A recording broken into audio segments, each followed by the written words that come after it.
What's up, everybody? Welcome to the High Level Husband Podcast. I'm Tommy McCallister, and today I'm joined by a different female. Today I'm joined by somebody that we met earlier this year at a couples conference that I was speaking at, and the Holy Spirit just put us at the exact same table, and amazing things unfolded throughout the weekend, which we'll get into. And so, Aimee McCauley, welcome to the podcast. We're stoked to have you here.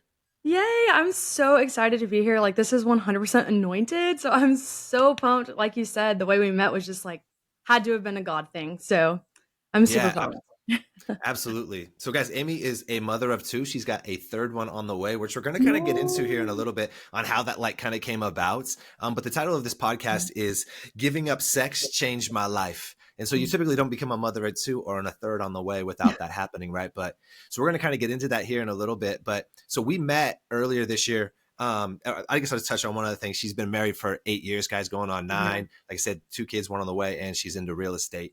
That stuff's great. But I just want to get to talking about God and what God's doing, but also how to be a phenomenal wife like I know you are, because you said something in a reel recently that really stood out. But before I touch on that, I want to touch on how we met. So what was that, like February or March that we were at that conference? Yeah, actually, I want to say like it was like right at the end of February, maybe the beginning of March. I remember the water was still cold. Like, that is what I remember. The water was still cold. Yeah, and she would know that because she was baptizing people out in the ocean out front of the Oh my conference, which gosh. was awesome. Yeah, what was so cool to me, Aimee, on that was, we go out there to speak. So it was a couple, so just guys who are listening, it's called Couplepreneurs Live. They do this event, and Kyle and Ariel, who put it on, are not even believers, followers. They're about this life Christians, but it's a mix of a secular plus believers type crowd. And I remember when Kyle was bringing me in to speak, he just knows how I get down on things, and he was like, "Yeah, you can definitely touch on God, but just understand there's going to be, some secular people there too." And I was like, "Well, give me a percentage." And he was like, maybe 25% are going to believe. And I was like, "Oh, this is going to be hostile territory for sure." And then it was cool. Aimee was like, we get there, everybody has their own tables, we sit down. And then the very first words out of your mouth was, "Oh, it was such a long flight, but there was this amazing woman who sat next to us, and she was talking about God and all these other things." And I was like, Yes. "You sat at the right table, and let's let it go on that." Did I ever tell you how I got sat at that table? Did I ever tell you that? Uh-uh. N No? Okay. So I was part of another, like, mastermind group, and I had ended up meeting Rob, and Rob was the MC at the beginning of every Yep. day, and so when I had met Rob, he was like, "Look, like, I can just tell, like, there's something here, like, you've gotta come to this event." He told us about that 2 days prior to the event happening. Mm. So we used all of our points on our credit card and we flew. But we had a really late night flight, and this beautiful woman sat next to me. Her name was Jacqueline. And it was gonna be 3 seats, but it was a really empty flight. So Hunter was like, "Look, like, let's not, like, squish." But when I saw her sitting there, I was like, I don't know why, but I gotta sit here." And so I start talking with her, and she goes through this whole um, experience. She had just moved to Houston. She's over in the Katy area, and her number one mission was to help pregnant teens so they did not fall trap to abortion. And Mm. so I am sitting here and I am just like, like, this is like not an accident. And so Rob sent me on this, "Hey, you should come." And of course we obeyed because it just felt right. We just knew like we got to go. Mm. And so then that happens. And then Rob is like, "Hey, like, you get here, I'll get you in." Okay.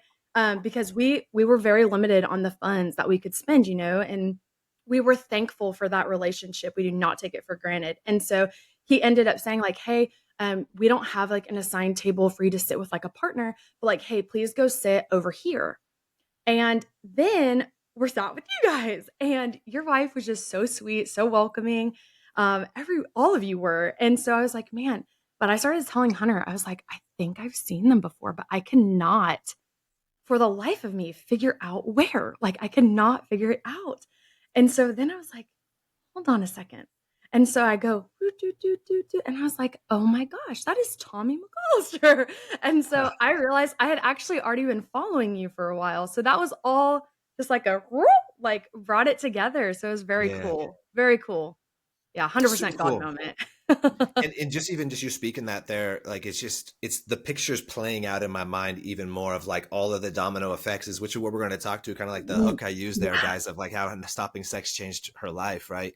yeah, Plays a part into what we're about to talk into. And then she's going to get into like submission of like how she was submissive to her husband in certain aspects, but that gets taken out of context in a lot of issues. But Aimee, what I love what you were saying there is like, so you're obedient to come last minute. You use everything you can do. You don't make excuses. You're like, all right, well, if God's saying to do it, we'll make a way, right? He'll figure this out for us. And this, oftentimes his obedience, right? Those calls is where his answer to the prayer is. What I was on a, I don't know, I was doing a lesson yesterday, or maybe I was recording my own podcast yesterday, and I just was like flowing, and this came out of me. And I said, God will always pressure you where he's trying to provide, right? And one oh of the yeah, things for you guys, I'm sure we'll get into it, is like, you guys were trying to have a third baby, but we're going through some troubles with that in aspects, right? And so you yeah, don't know that the answered prayer might come by you getting 2 days before an event to come to this event where I just happened to speak on, and I open it up where I didn't even know I was going to even do this line, where I start off yep, my speech and I say, because it was a business event, couples slash business event, but more business than anything. And I said, what if I told you the fastest way to to scale your business is stop having sex with your wife? yeah, And that was my hook that I started the speech with. And I went and talked about how me and Diane went through a 40-day sex fast the year prior, and it changed so many things in our life, from alignments to people we met to scaling our business, but really scaling ministry for God, right? And so I used that as an attention grabber. And would you say that that was, and I'm just assuming, because I think you guys shortly after the next week, you started the sex fast, and then you yeah. guys go into it, right? Was that like a catalyst into having you guys go into it? So absolutely it was a catalyst, and it was that day. So later that night, that is when my husband was like, "Look, I don't know what hit me, but something about this, like, I feel led to do." Mm, And, I was like, "Yeah, okay." But I didn't even really think about it that much. I'm gonna be honest, it wasn't until, like, a week in. So, like, once we were about a week in, I was like, "Oh, man." Like, I was like, "But wait, like, we've been really trying to have a baby, and, like, this is gonna be a bit like, this is a long wait," because and he was like, "Well, I feel really led to do this." I didn't wanna do it, actually, at that point. Once we got about a week in, I was really struggling because I was being very honest, I was kind of being selfish, I was like, "Look, I am gonna miss an ovulation window," which when you're trying to conceive, those things really matter, when you're trying to plan for a family, it does matter. And I was like, "I'm not gonna just miss 1, I'm gonna miss 2. Like, that's not just 40 days, that's a lot more." So I was like, "Come on, that really stinks?" And he was like, "Look, I really feel led to do this, and we're doing it." And, mm, um, I was like, "You know what? I can choose to be, what is that? Naggy. I can choose to be naggy about this. I can choose to not listen to this, where my husband is trying to lead. And I've done that before, and it did not end well. I'm going to start there. I've done that mm. before, and it didn't go well. And so I was like, you know what? I feel like now the Lord is tugging at me. I was feeling convicted at that point for not submitting more quickly, actually. Um, and so I was like, "You know what? Yeah, you know what? You're right. We're gonna do this." And it actually and I don't wanna, like, skip too far ahead in case you have more You're questions, great. but What'd you it do? actually created so much more intimacy, um, in a way like, I can describe it, maybe not all of it, but, like, I can definitely attest to the part where there were so many fruits that came out of this time that one would have appeared to have been desolate, like, really, like, lame, and you explain this to someone that doesn't get it, and they're like, "You're crazy." Hmm. Meanwhile, they're on, potentially on porn every 5 minutes. So, I sit here and I'm like, "You know what? The idea of me doing that, of course it's crazy to you. It was crazy to me too." So, but yeah, it was hard, but I'm so grateful that we did it. So grateful. Yeah, Yeah. yeah, and you know what I love that you said there was like, I could have chose to nag, be a grump the whole time, complain, anything like that. Ironically enough, the screensavers that I just put there today, because I've always paraphrased them and always got them wrong, and I was like, I need to memorize these two verses. Um, first one is Psalms 100, verse 4. And it Mm. says, enter his gates via thanksgiving and his courts with praise, right? So if we want to get close to God, that's through thanksgiving and praise, right? Well, the Bible Yep. talks about rejoicing in our suffering, right? So Right. whether an unideal situation of not having intimacy just in the surface level aspects of it, now I don't get to have intimacy that in that type with my spouse.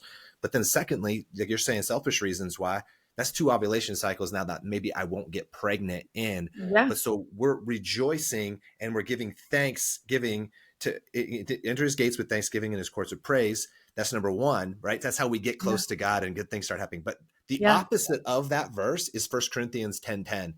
Do not grumble as some of them did and were killed by the destroying angel. So when we complain, when we nag, when we grumble, we're killed by the destroying angel of it. So which one are we choosing? Praise in all circumstances and getting close to God, or grumbling in any circumstances, in maybe very real ones, but that's going to lead to death either way. So what are we going to do? So Yeah. because of that, you chose. And so you could have been nagging, right? But one of the favorite verses for wives is 1 Peter 3, where it says, wives, in the same way, submit yourselves to your own husbands, that if any of them do not believe the word, that they may be won over without the words by the behavior of their wives. When they see the purity and reverence of your lives, your beauty should not come from an outward adornment, such as elaborate hairstyles or wearing of gold jewelry or fine clothes. Rather, it should be that of your inner self and unfading beauty of your gentle and quiet spirit, which is the great worth in God's sight. So you chose to, like, you know what? I'm going to submit in this moment, and I'm just going to let me be who this is. I'm going to choose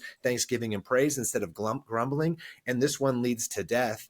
But what's so cool about it, and I'm going to tie this all back in here, but one thing that just hit me Yeah. was there, it was like, this leads to death, grumbling, right? But the first one leads to life. And what was the fruit that came of, not being able to have kids, right? Here you are, pregnant. Yeah, pregnant, that's right. And so, and I do think it's so important to kind of fill in some of that. We had left, um, the life we had left prior to meeting you was career based. Everything we did revolved around our careers, and we were so, again, like, grateful is kind of my word, and we were very, we were thankful. There came a point though, the alignment wasn't there, and we had to mourn losing something that we had wrapped our identities in. Um, During our career time, we were not very invested in our relationships with the Lord. We were believers, we were not followers. Mm, And quite frankly, I do believe that who you hang out with, it does matter. And I'm not entirely convinced that we were in an environment that would have been supportive or conducive of that. Um, and when you realize that, you'll never go back to it. So now that I'm where I am now, like, yeah, not happening. I'm not doing it. I won't compromise on this anymore. But in that environment, we had shut off the idea to children altogether, mm, and or having more children, I should say. We felt like we didn't have enough room for the two. Like, we were like, we're splitting our time. We don't really have enough time for them. All these things. There's not enough money. There's not enough time in the day. All these things that get racked up and jumbled in your brain. And it wasn't until I had, I say accidentally, right? It's never an accident. We are married adults, and we had gotten pregnant, and while we were in that career, about toward our end, really, and I got really excited. It was like that the second that I saw the positive on the pregnancy test. I don't know, something in women just happens at sometimes, and you're just like, oh, I'm so excited! Like, I'm just back. Um, and as quickly as it came up was as quickly as it came down. And that loss was really, that was the start of this whole it's time to leave this chapter. The way people responded to us in that time, the way we were responding to others, defensive over the loss. Like, we had to defend our positions due to what we were going through. And I was like, man, mm. that is like not right. Like, do we not have compassion? Like, do we not have that?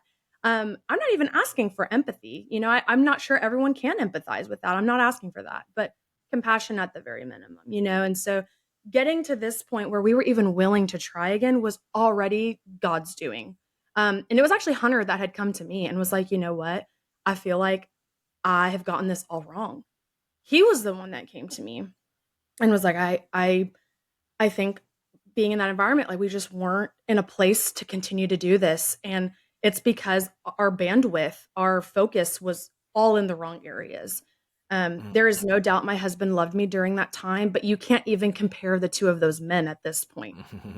I believe he 100% loved me then too, but like this is God for sure changing this man. Mm. And so he comes to me, he's telling me this, and then we go through this fast, and then we get pregnant.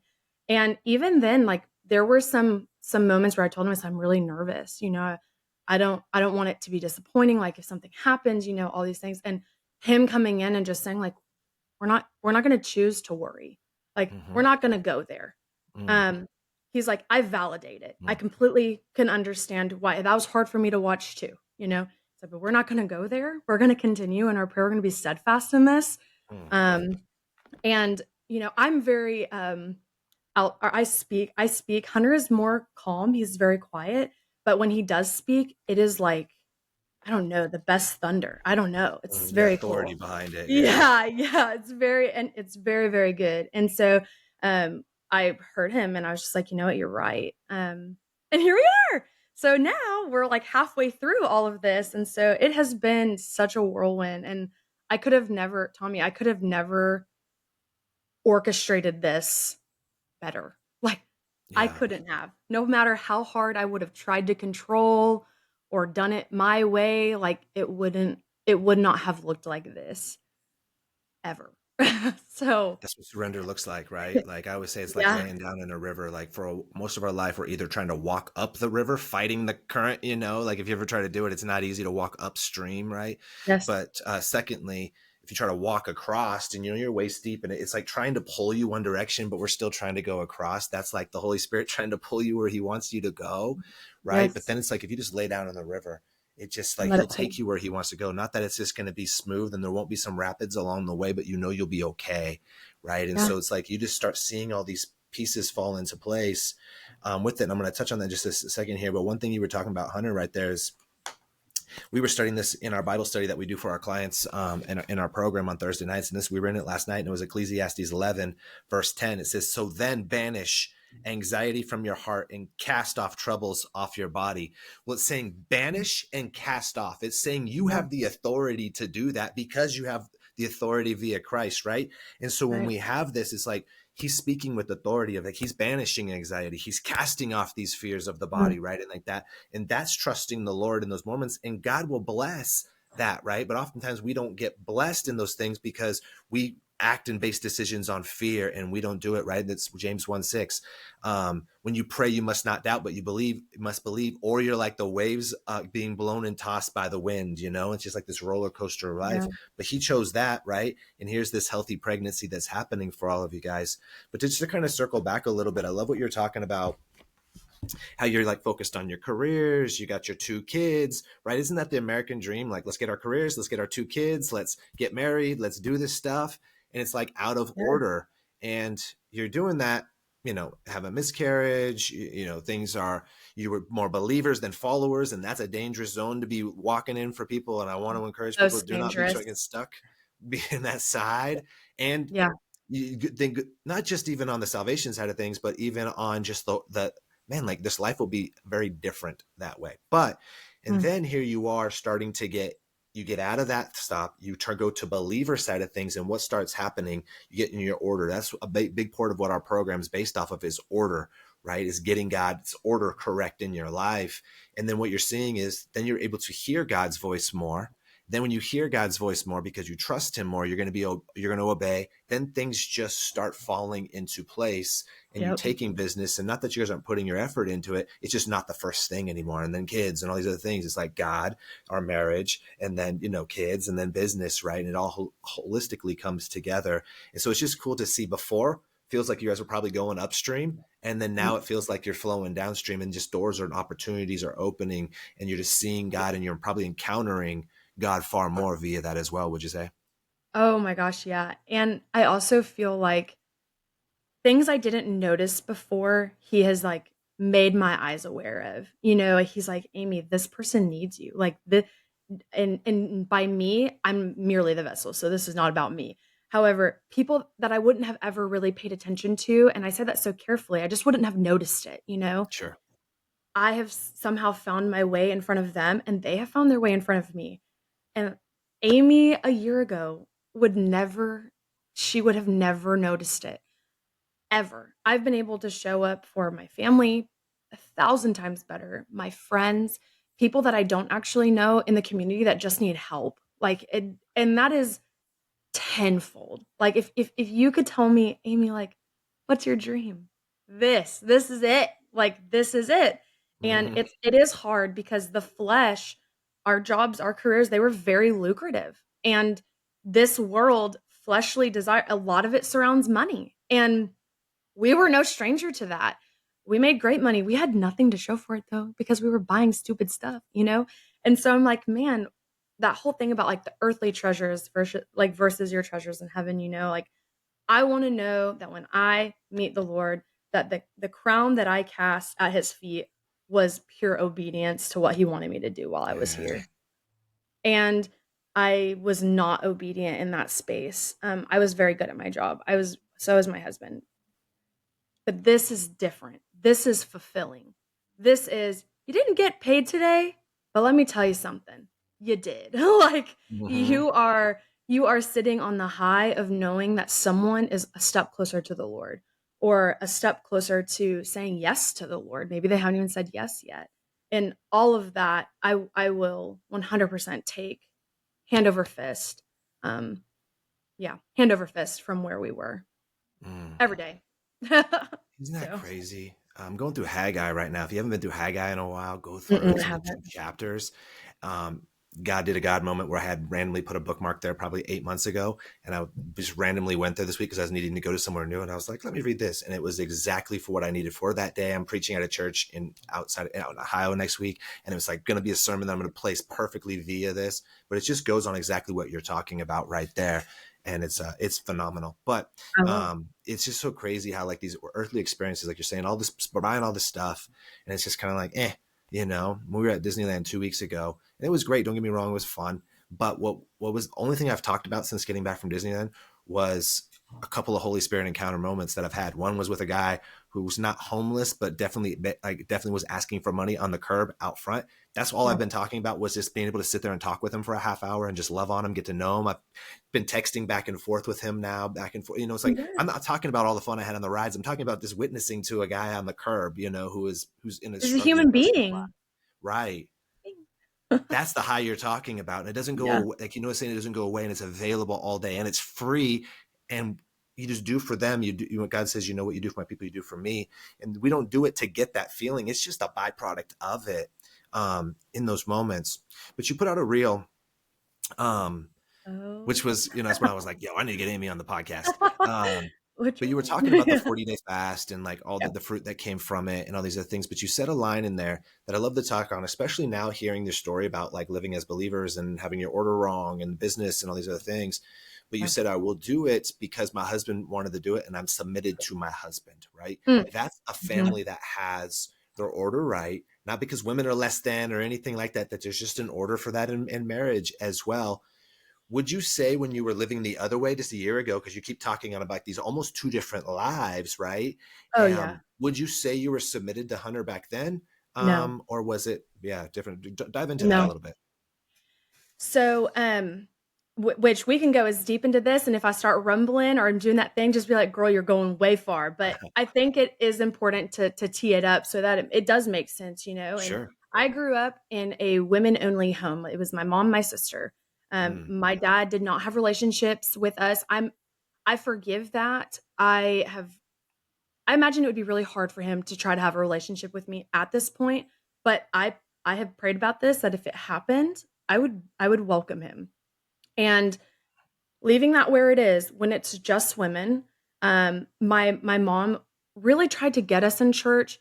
At the same time, that is hard to do when you don't have proper figure in the home. And doing her best, you know, we fell into wanting approval from men. But with that approval from men came my mom in her fear, sharing and so honestly sharing. She's like, never give a man so much that like if he leaves, like you can't make it, you know? And really, like if we take that down to the base in its own way, that's this really strange version of feminism, right? Like in its own way, it can be.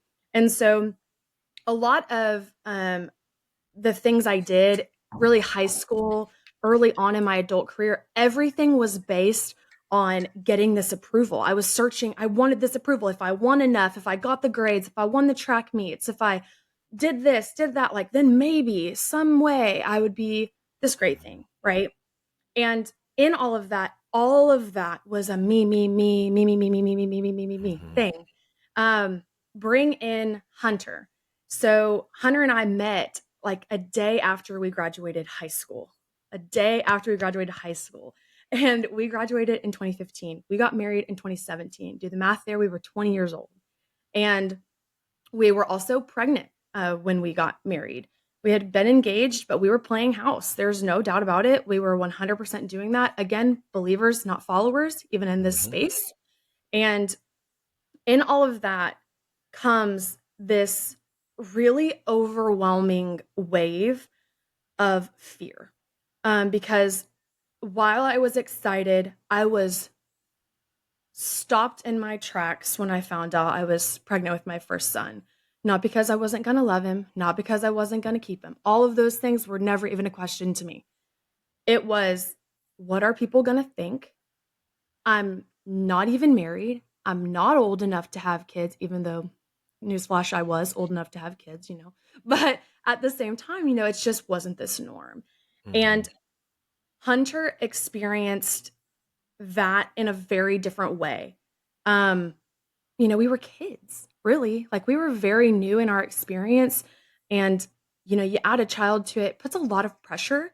And in that moment, neither of us were really properly prepared for the pressure. But there was one thing I knew how to do really well, and that was win. Mm. Okay. So there was one thing I knew how to do really well, and there was no one that was going to outwork me. There was no one that was going to outdo it. And I knew, like, with or without you, I'm going to make it, Mhm. because with that's what I had been told my whole life. Never give so much that if something were to happen to him that you can't make it. And I was like, you know what? Regardless of what this man chooses to do, I'm gonna go get it, And that worked for approximately 2 seconds. All right. Um, that worked for approximately 2 seconds. Yep. And I can't begin to express, and I've apologized profusely to my husband over this. And it's not until you're out of it that you really realize some of the damage that you could have done. And in that time, we were really damaging each other because we were saying things that weren't kind. We never threw out the D word. We never talked about divorce. None of that. But just things you don't say when you respect your spouse. And I mean, yeah, just things you don't say when you love and respect your spouse, when you are like in line with the Lord. And so we clearly weren't. But in all of that, I couldn't have submitted to him. I won. I didn't even understand. So it's funny because my father-in-law, when we finally were married, he goes, you know, biblically, like wives are to submit to their husbands. And I was like, I don't know who the heck you think you are, but I'm not doing that. Because to me, it sounded like, everything you want, girl, it's done. It's Mhm. over. All the aspirations you have, they're gone. Everything that you see for yourself so clearly, it's blurry now. It wasn't though. But I had to go through that. I completely diminished the confidence that my husband had, completely diminished it. And I did not even know what I was doing, Tommy. Mm. So I didn't I didn't even know I was doing that. In fact, I believed I was being encouraging. That's where it's like really perverse, right? Because I thought I was being like this, get up, go get it. Meanwhile, what my husband needed me to do was be quiet for 5 minutes and just listen. Mhm. Can you just listen to me for a second? Because I went into this high gear and he went, oh my gosh, I have the pressure to provide for this family. Yeah, yeah. And when you're not already in a committed relationship, which we were, but when you're not already married and you're not going in biblical order, there's a reason it's there. I fully understand it now. But then clearly I wanted to do my own thing. But I, yeah, I ruined that first probably year of marriage. I take full responsibility of it. And he does too, because it does take two. So, and I believe that, but I can only control what I've done. And in this instance, I realized very quickly what I was doing wasn't working. Um, right down to the point where my father-in-law said one day, he said, you said something to me and I need to make sure that I address it with you. And I was like, what's that? Mm, And he said, your husband's trying to lead, but you said that you won't let him. What do you mean by let him? And so I was mm, confronted. And then actually this went on to us not talking for a while because I was like, again, back on this whole submission thing. And so I was not into it.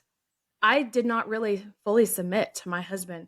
Actually, not even fully. I did not submit to my husband until we left the career a year ago. Okay.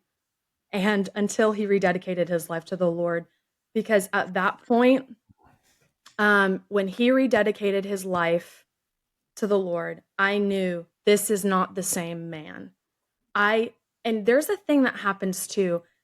And I don't know that there's like a good way to say it, but my heart is in the right place when I do. Hunter wasn't a man I was ready to submit to at that time because I didn't think he had it together. You know what I mean? If that makes yeah. sense.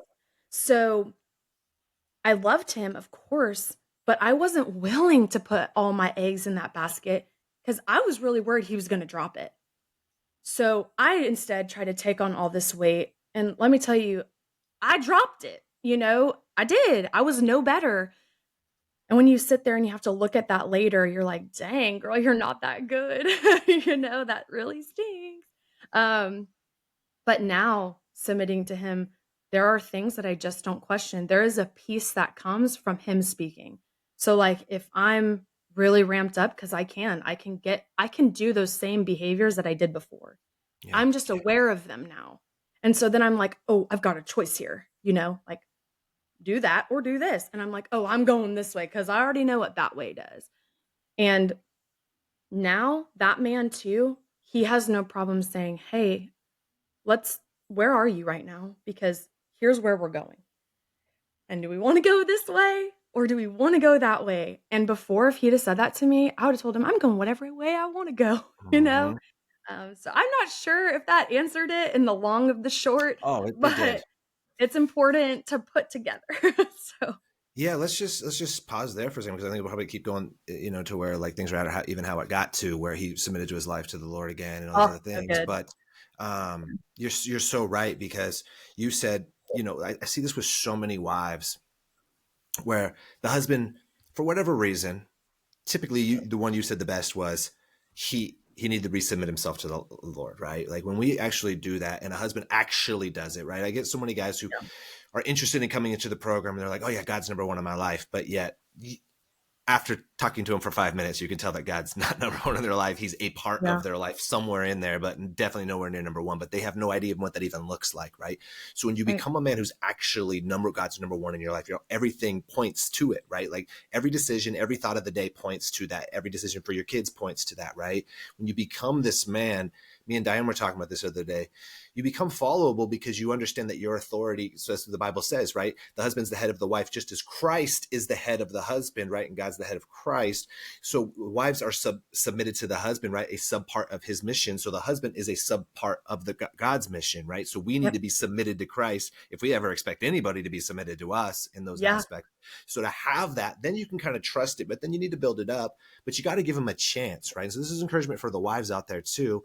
And husbands, don't go tell your wife, well, you need to give me a chance. There's a way to do that, but you don't have to Yeah. do it in a specific tone. Like you're saying, you never even gave him a chance, an opportunity to drop the ball. You just figured he would drop the ball. Yes, maybe he didn't have the fruit in his life. Yes, maybe he was not submitted, but he also never got a chance to build him up because probably at a second of maybe him doing wrong. Yep, I knew it. You need to do better or whatever. And then you said, like, I'm holding it, but it was like you're dropping the ball as well. But at least when we're dropping the ball, we think we maybe could correct it, even though we're Yeah. doing it. It's never going to work, right? But ladies, we got to give you got to give your husbands a chance to do it. But then if they drop the ball, that's okay. I was listening to a book this morning And it was really good. And the guy was saying one of the reasons Kobe Bryant was so great was that his parents gave him the permission to fail, right? So Yes. that's why he shot so big for the moon of what he wanted out of life, what he wanted out of family, what he wanted out of basketball and entrepreneurship, was because he was not afraid to fail. But if we have a wife who's just waiting, just you wait till you drop that ball so they can come in and belittle you, they're not going to want to take the shot because they don't want to get Yeah. belittled, right? So we have to, wives, when you do that, you have to be able to support them. Hey, I thank you for doing this in this area. Thank you for trying. Maybe we could have done it a little bit different or anything like that, but I just honor you for trying. And let's talk about maybe what we could do differently. But I'm just stoked you tried. That's gonna build them up and be like, well, crap, I'm gonna do better the next time because I know I'm gonna get affirmation, and it builds them up instead of being the opposition in it. But one last thing on it is, you said two things happened. He's gave himself to the Lord, and you died to self. You gave up your career. What does it say? If Yeah. you want to be a disciple of Christ, you must do three things: die to self, pick up your cross, and follow me. You did all three of Yeah. those things, which gave room for your husband to be able to submit his life to the Lord. Jump into that. I have a question on what we just talked about, but I kind of want to just touch on that a little bit. What created space for you to die to self in that Mm. moment? And what did that precede you letting go and dying to self? Then Hunter coming along and dedicating his life to the Lord? Or was it first and then the second? Which one of the two was that? So there were multiple times I thought I had died to self. Okay? There were multiple, but the most real, was the day that I saw him, or the day he called me, I should say, and he said, "Listen, someone just prophesied over me." He had gone Mm, to, a men's networking event, and this guy was there, his name was Ozzy, and he was inside, it was, like, nighttime, I think, and he had these sunglasses on. And Hunter, again, like my husband is very quiet. So, but not in a way where he's awkward. Like he will have conversation, but he doesn't like conversation that's not stimulating. He'll be very honest about that. Like, I don't want to just talk about the weather. Like, I want to know about your life. Who are you?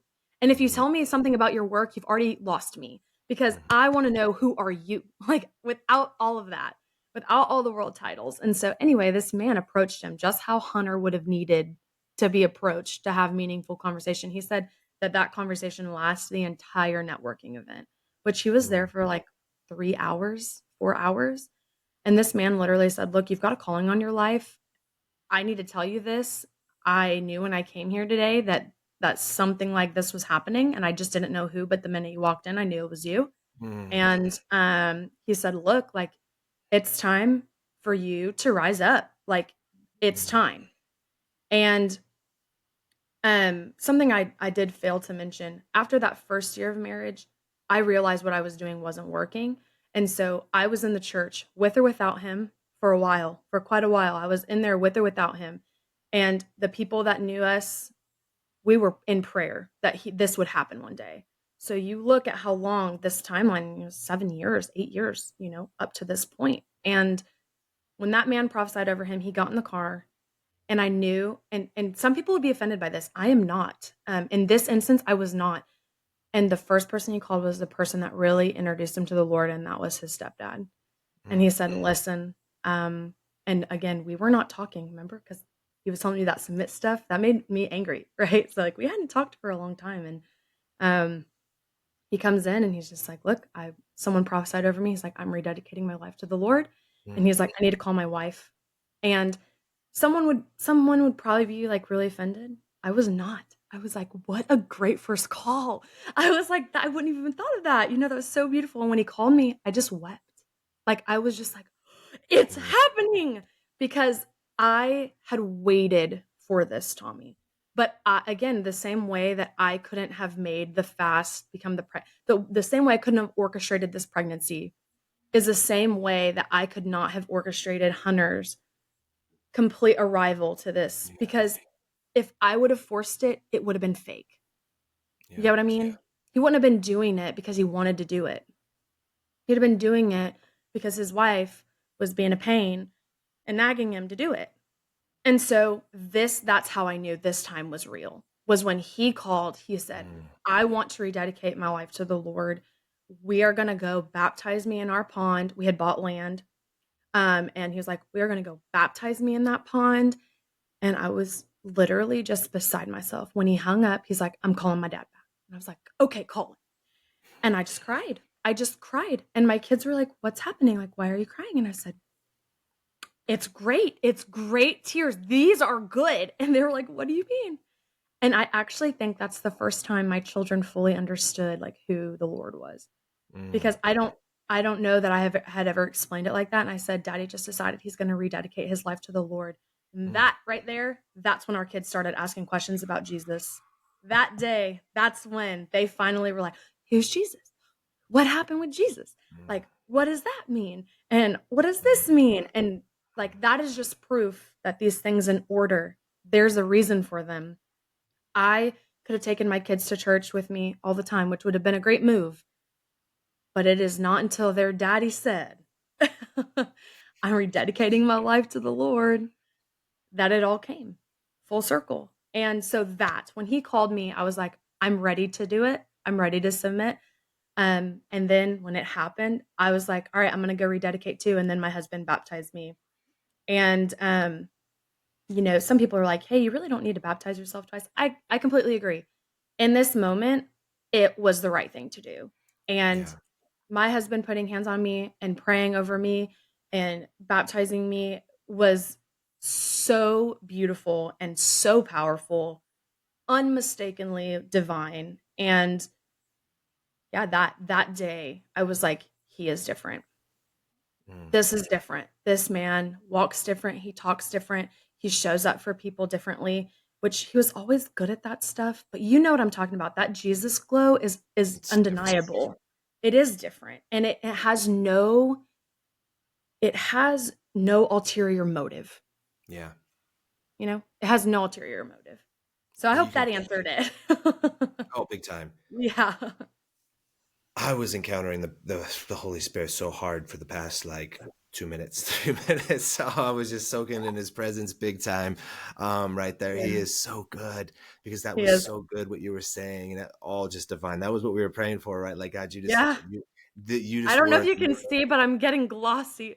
Like, I just love that man, and so I'm so glad that now he loves the Lord more than himself and more than me, like, because then it just makes sense. And what I love about the baptism is like, yeah, we don't baptism isn't what saves you in general, you know. It's like No. it's the professing of the heart, right? But it's the outward expression of it, right? But I was actually thinking in today because sometimes I talk to myself. I think most of us Yeah. do, but especially when I'm Yeah. preparing for I'm speaking over the next couple of months a decent amount of times, and so I was preparing some new stuff. And anyways, and I was like, man, churches need to have a program when people decide to get baptized that's called counting the cost, right? Like they Mhm. need to let people know that you need to count the cost of getting baptized. It's just not like you had this emotional experience and I give my life to the Lord. No, no, no. You probably actually didn't give your life to the Lord because if I give you something, you get to do whatever you want with it at all times. That's surrender, right? Most people don't actually give their life to the Lord. They like the idea, but they still hold on to their life, right? Like you're saying, I didn't Yeah. submit to my husband. You were still holding on to your life, the control aspect because of the way your life was, the experiences, the traumas, all that because of fear, right? But so I love the outward expression of like, oh no, now I understand and I count the cost of actually Yeah. rebaptizing for it. Does that do any different in the heavenly realm? No, but it does do something here on the earthly realm for me and myself, for me and my family. This does do something a little bit different for us to see this and to have your husband be the one, right? So I Hmm. love that. But it sounds like the vision that I'm seeing is like you almost have a car that didn't have like a spark plug or a motorcycle that didn't have a spark plug. You guys had all the good pieces, you know, a ranch, some property, right, for marriage, kids, Yeah. jobs, all these other stuff, but it just wasn't working. You couldn't turn No. it over because the spark No. plug was gone. And what that always is God always waits until the husband goes first because, and I preach on this all the time, it starts with the husband because if the wife goes first and he makes it all perfect, that would be out of order. God can't bless things if they're out of order because he would show you that that's a template that would work and it doesn't work. And it's out of what he says, right? His truth never changes, as you know. So when he did it, that was the gate that broke it open because his heart Yeah. posture was actually in the right place. He didn't go, like you said, I'm just going to get baptized because this is what's best for the family. No, he wanted to rededicate because he just knew that's what it was about. This is real. You do Yeah. that, God can work with that, right? It's like Yeah. if I just tithe because I'm like, well, I want to tithe because I'm what I'm supposed to do, and I want to get something out of it. God's not going to bless that. But if you tithe just because you just want to bless the Lord and that's all it is, your heart posture is correct, that's when the other blessing can come. And sometimes financial, right? Sometimes it's joyful and peace on that. So I just love all of that right there, because Yeah. that's like putting in it, and then let the floodgates open on it. It's like the hose that has a kink. Now it gets unkinked and it can actually work for the right ways. And then, as you said, that's when you were able to actually die to self. What's so Yes. funny about this, Aimee, is yesterday I was talking with a guy, and he's got a phenomenal transformation, and his marriage is way better. But it's still, as they go through these waves, that his wife said to him, yeah, I guess it was early this week, because he just told me about it yesterday. But he said she called him outside, and they were sitting on the porch, and she said, where are we in our marriage? And because they had just gone great and everything, and they had just gone on this amazing vacation. And the last 3 months has been better than ever. And he said, but on the Mm. last day of vacation, she said, I'm scared that we're going to go back to the monotonous life that we had. He's Mm. like, no, we're not, and all these other things. And so she's seen like the fearful of these aspects. And she said, where are we? She's like, I feel like I need to set myself up for in case something happens without you, whether that's us getting divorced, whether that's you dying, whether that's something, I need to make sure I'm good without you in my life. Right. And I had to tell him, I was like, bro, your wife's making decisions based on fear and false truths, that's not how we base of a safety blanket. And I told him in that moment, I said, Jesus told you to cast your net on the other side of the boat. He didn't say, keep your net here and also dibble your net over on this other side. No, you're all in on the other side, right? On those aspects. And so I would love you to touch on that, because that was what's the odds that you come on the next day talking about that's where you were. Like, I need to make sure I'm good by my own. If my husband's doing these things or without him, I'm going to be controlling of my own, which isn't how marriage works. Not that you don't have your amazing role and just as important as the husband's role, just different. I would love you to touch on it, because what's the odds that he's just telling me that his wife's doing very similar stuff and fear-based decisions on, I will need to make sure that I'm in this spot. I'd love you to kind of just maybe throw a couple bullet points out there or something on that. Oh, yeah. And actually, as you were kind of going, something that immediately popped into my head was I was holding, first off, a lot of women do this. I don't know if you've seen this. I'm sure you have.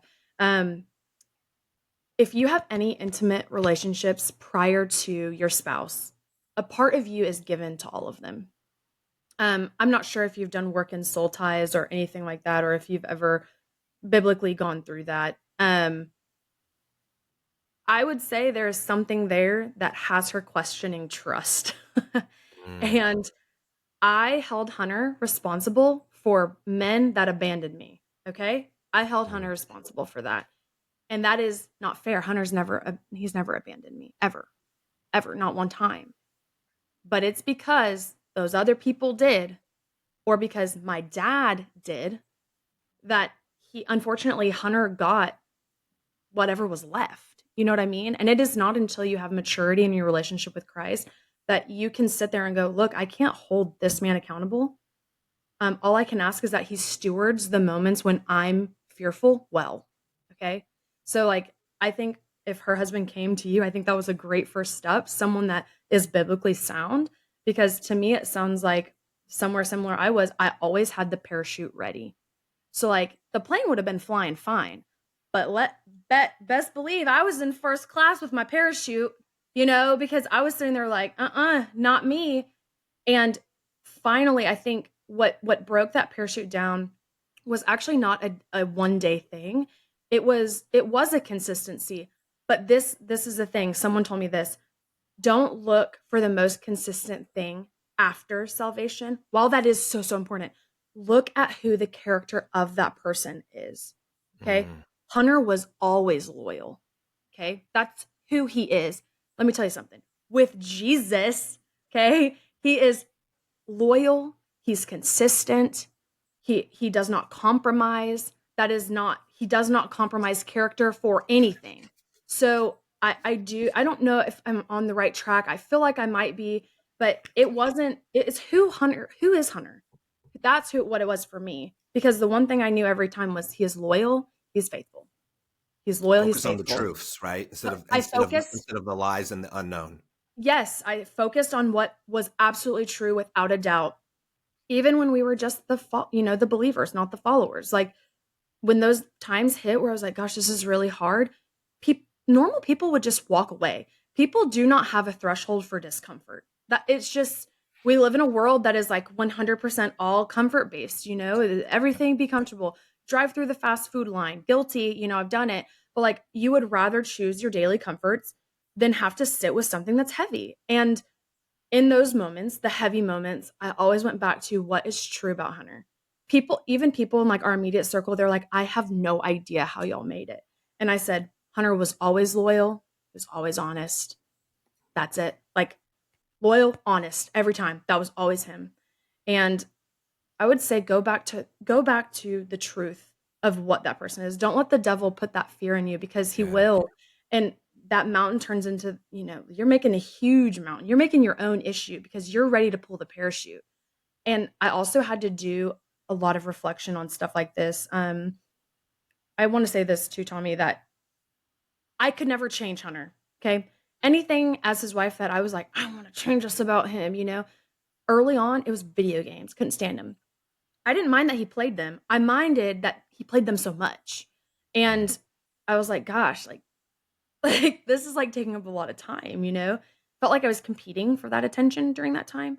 But where I'm going with this really just stems from I had to be okay with my relationship with the Lord outside of him making me okay. Yeah. You have to, as a wife, at some point, you gotta let all the other stuff go. Like you have to choose that to let it go. Because you can carry it with you, girl, but it's gonna get heavier and heavier and heavier and heavier. So if you're not willing to let it go, how are you, like you said, how are they ever going to change? How? Yeah. You're never making space for it. You're constantly bringing back the old, but I completely get it. It is, I'd be lying if I didn't say, like, man, I feel like we're falling into that old pattern. I'd be lying if I said that never has come out of my mouth. But the minute that it did, my husband was there and he was like, listen, there might be some truth to that, but I'm willing to fix it. And here's what we can do. And that was the reassurance I needed. That That's was the it. key. That was it. But you have to say it out loud. So actually, I'm going to say to that wife, if she ever listens to this, like, I'm really proud of you for like having the courage to actually say it to your spouse, because Truth. there's a lot of things that wives and even husbands will leave back here and then never say it. And that actually might be where more of the problems come from.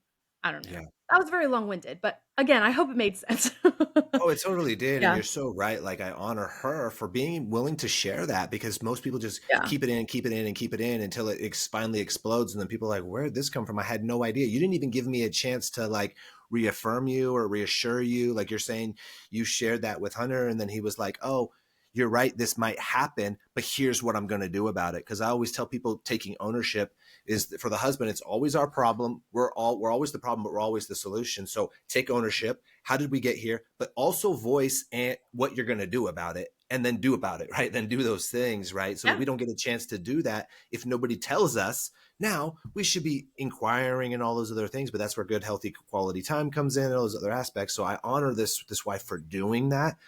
But it's also like when you base your, like, I love the analogy of you're in the airplane sitting comfortably in first class. Things are going pretty darn good. You're smooth Yeah. sailing. Maybe it's not like, whatever amazing, but it's not bad. You're Yeah. ready to jump at any times. That's like having a car and going around and just start puncturing your own tires. It's like you're the one sabotaging yourself by this thing instead of in killing the momentum. But at the same time, if you jump out of that plane because you're looking for more safety, where are you going to land? You don't know where you're going to land. Where does the plane over? How is it going to happen? What's going to happen when you get on the ground? Like, you still have all of these unknowns. So it's like, that's the way the devil plays with us. It's this never going to be certainty. Faith, the opposite of faith is certainty. Well, Jesus says we're saved by our faith, right? He didn't say you're Yeah. saved by certainty, but you will get certainty if you go with your faith for so long and you build up so much receipts in your husband and in Jesus. You will have certainty with it because you get to see what he does on that aspects. But we got to start focusing on the positives, and assumptions are always bad and they're never the good. We always make assumptions in the wrong area instead of just saying, hey, I'm going to trust God. And I love what you said there was like, I can control what I'm doing with God here. So I always tell people, and me and Diane always said, and I probably said it on stage there that day, but it was like, I tell people like, I don't need Diane. I'm enough in God. I Yeah. cherish Diane. I desire Diane. She's my best friend. Yeah. She is my everything on earth. but I'm so enough in God that that removes all pressure and expectations off her, that if she drops the ball, my life isn't crumbled. Or if I drop the Yeah. ball for her, vice versa, she's not crumbled because she's enough in God. So then we can just compliment each other on it. So my encouragement for this wife there is also check, like, are you enough in God? Do you just not trust God that he won't keep growing your husband, that he won't protect your marriage because he doesn't want it to fall apart? Are you giving him something to work with? That's where people don't do that. Realize this relationship with God, we have to give him something to work with here. We just don't sit back, right? I'm not saying this wife is, but we got to Yeah. give him something to work with.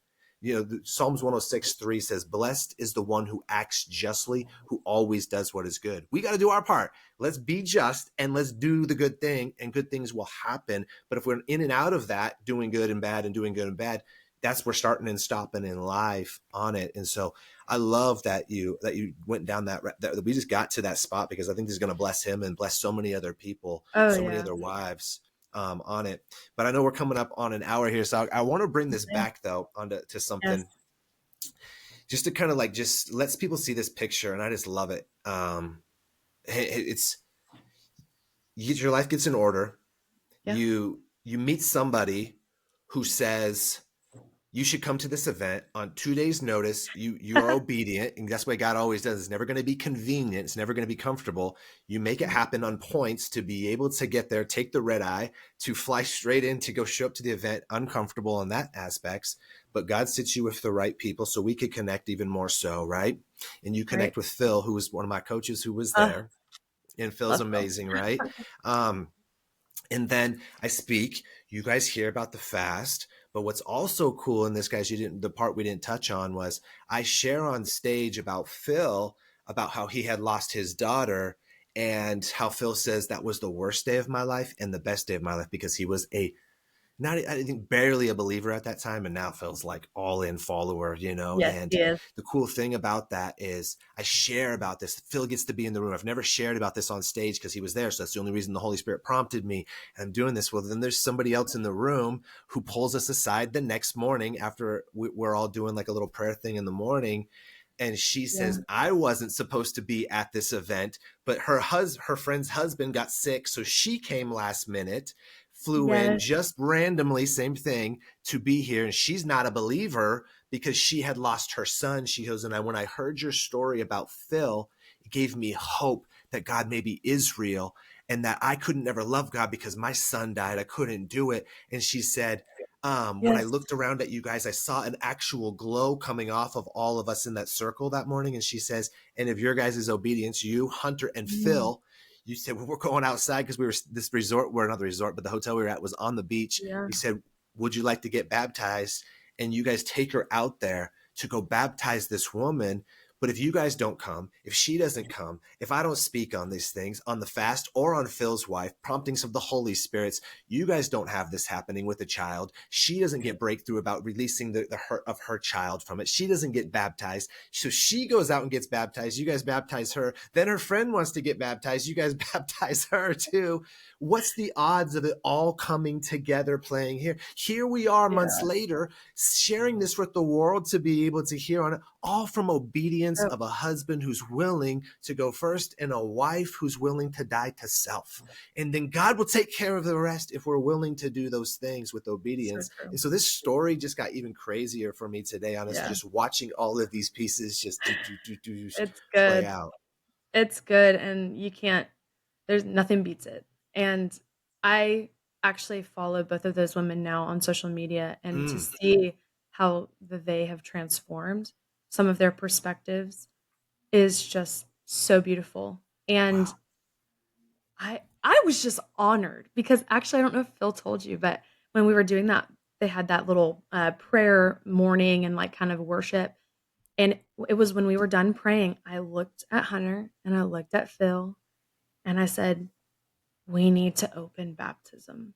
We need to say it right now. There's an ocean out there. We need to say it right now. And Phil's like, are you, yeah, we should. And I was like, is it like really rude to just go grab their mic? Like, so like because then I was like, dang, is that like really rude? And he's like, no, come on, let's go. And so like we charged up there, all three of us, and we were like, yeah, we were opening baptism. And it was so beautiful. And it was not us. everything about all of this is just it's God, 1000%. Like the Lord has blessed us every step. And Mhm. to that wife too, and also to anyone that's listening to this, also just be so mindful when you step into your relationship with the Lord that you surround yourself with people that love Him first too, because nothing will have you pull that parachute quicker than the wrong voices. Yes. Nothing will have you pull it. It doesn't matter if this is marriage driven, specific to your relationship directly with the Lord. No one will ruin it faster than talking to the wrong person. And we do that a lot. So, like, stay in his word. He's the right person to talk to every time. So, yeah. Every time. I mean, that's God is so good. This morning I'm Yeah. looking at the time I'm preparing for the sermon that I'm going to give next week, and I'm in Ezra because it precedes Haggai, but it's unfortunately the way the Bible is laid out. It's not chronological. So Haggai's way later, Yeah. but Ezra is what actually leads into Haggai. Gosh, I want to see where are we at here. Must be in 4 right here. But anyways, Ezra was talking about so they get called back to Israel to go rebuild the temple, and then when they get there, their enemies hear that they're about to rebuild this temple, so they come in and they're like, "Oh, we love your Lord or your God as well. Let us help you build this temple." They didn't love the Lord. They wanted to be in proximity so they could gain information and they could sabotage them and distract them. So they acted like they're their friends. How many wives and husbands have friends who say, "Oh, we can drink wine, we can watch The Bachelorette," or they'll just talk crap about their husbands, or husbands will be like, "Oh, they're getting drunk with their friends," or and they go to church still. Those other people, it's like, no, cut them off. We did a podcast Yeah. 2 ago about cutting off your friends. Like, you have to be very careful. These were people that were acting like their friends, and then it goes on to say those same people. Gosh, I can't remember what part of it, but they basically they started distracting them. They started Yeah. infiltrating them. They all to do all of that. And at first, they protected themselves from them, but they still did. And they went and bribed the politicians. And then because of that, they stopped building the temple. And because of that, Yep. God came in and purposely sabotaged them, ruined their crops, did all these other things for their Israelites, his people, because he was like, "Yo, you stopped building my house and you started building your own personal house, did it out of order first instead of building the temple still." But it only happened because these people, they allowed people to be in there and get infiltrated, and they listened to Yes. these people. And then when fear came, because then the government, the king said stop building the temple, they stopped. Instead of saying, "Well, no, I'm called here from the Lord to build this, I'm gonna build it either way. You can go ahead and kill me or whatever happens. I don't care. I'm gonna build this for the Lord." But they stopped because of fear, right? We can never stop because of fear. This is encouragement for everybody. Never Yep. let fear dictate or base your decisions. The Lord, if He calls you to it, will make it go the exact way that it's supposed to go. Will it be easy? No. Will it come with hardships? Absolutely. But like I said earlier, He will pressure you where He's trying to provide. And if you see through that pressure, you will get to that provision of what He's given you in that moment. And so So this has good. been awesome, Amy. We could go forever. I feel Yay. like we're just scratching the surface on like so many topics. We'll probably do a round 2. Maybe next time it'll be in person. Guest Yay. I hangout would or love that. whatnot. That would be awesome So good. on here. So I love what you're doing with what you and Hunter are doing together. I know the Lord is just preparing you guys for something so massive right now. He's already blessing you with another child on the way. But because you guys are Yes. obedient and you're willing to speak His name. I love when your reels come up. You know, you just sit there and you just spit fire to people about the Holy Spirit and truth. And there's Yeah. levels to this game. There's people who can act like they're believers and do this, and then there's people that really are. I get people all the time, multiple times a week, reaching out, wanting to get on my podcast. I'm a therapist. I've got this platform. I've got this platform. I never let any of them come on. I only let people on that I know have true authority in the Lord. And you and your husband have Yeah. true authority in the Lord. And so I Thank honor you. you guys for that. And I know the Lord is so proud and so thankful of what you guys are doing for Him and being unashamed. And I'm so thankful that you've come on here to now get this message to so many people. I already know many husbands are listening to this. How do I share this with my wife without her thinking I'm trying to tell her this is her This is tough. before on those ways? So Lord, make a way for that to happen Yeah. so the wives can hear this as Oh, well. So this has yes. been Oh great. my gosh, yes. That's so beautiful. I'm so appreciative of you and your wife just being so welcoming that day when we finally met, and Phil, just all of you were so great, and that's really what that all started, you know? So it's divine. I have nothing else. It's so good. So Yeah. I would love a round two. I'm happy to do that anytime, like you said, scratch the surface, but Yeah. so Oh, we good. will. We'll definitely do another. We'll definitely do another round two, Sweet. for sure on All this. right. Thanks, guys, for listening to this. If you enjoyed it, rate it 5 stars. It really helps the Yeah. mission grow, so this can get to other people. So they need to hear this. That's you guys playing a part into creating disciples. It really is. Give us a subscribe. It means the world to Diane and I. If you guys want some coaching to help do this, click the link below. And if not, keep watching this podcast. Share it with the people that need it. God bless. We love y'all.